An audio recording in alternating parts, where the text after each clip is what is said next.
Welcome to this tutorial on how to add or update your company address in HubSpot. Keeping your business information current is essential for smooth operations and accurate CRM data.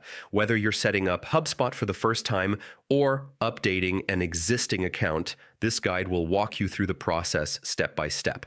First, open your preferred web browser and go to hubspot.com.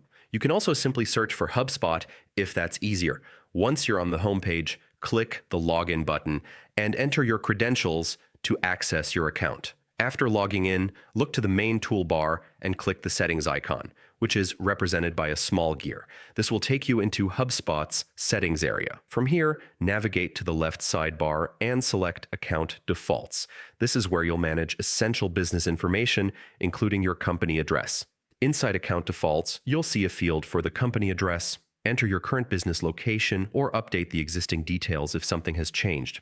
Be sure to double-check for any errors or outdated information before saving. Finally, click the Save button to confirm your changes. Your updated address will now be applied across HubSpot's CRM and all integrated tools. And that's it. You've successfully added or updated your company address in HubSpot. Keeping these details accurate helps ensure your business runs smoothly. For more helpful guides, explore additional HubSpot tutorials available to you.